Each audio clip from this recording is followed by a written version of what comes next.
U ponedeljak, dan posvećen svetim anđelima, 12. septembra po novom, a 30. avgusta po starom kalendaru, Pravoslavna crkva molitveno slavi prenos moštiju svetog Aleksandra Nevskog, svetitelje Kirila, Nikona i Makarija i sabor srpskih svetitelja.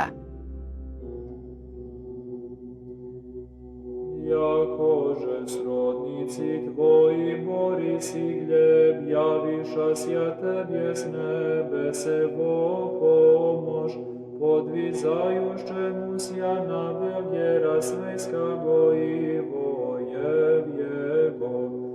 Tako i ti ninje blažene Aleksandre, pridivo pomož tvojim srodnikom i pobori borjušćija ni.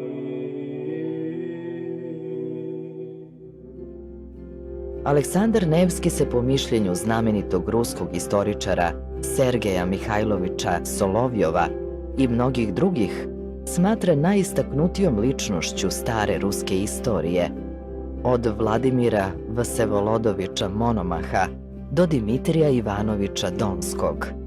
Nakon što je primio monaški postrig pod imenom Aleksije, sveti knez Aleksandar Nevski upokojio se u 43. godini, 6. decembra 1263.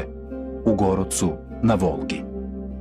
Koliko je sveti knez značio ruskom narodu i koliko je njegovo upokojenje potreslo njihove duše, svedoče reči mitropolita Kirila, objavljene sabranom narodu u prestolnom gradu Vladimiru. Čeda moja mila, shvatite da zađe sunce ruskoj zemlji. Telo svetog Aleksandra Nevskog preneseno je iz Gorodca u Vladimir i položeno u manastir rođenja presvete Bogorodice.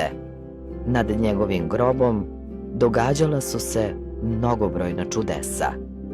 1380. godine iskopane su netruležne mošti svetog kneza i položene u kivot u crkvi. Vek kasnije, tokom požara u gradu Vladimiru, čudom Božim, svete mošti su ostale sačuvane. 1547. godine Ruska pravoslavna crkva unela je Aleksandra Nevskog u imenik svetih, prvenstveno zbog njegovih hrišćanskih vrlina i čudesa koja su se zbila nad njegovim moštima.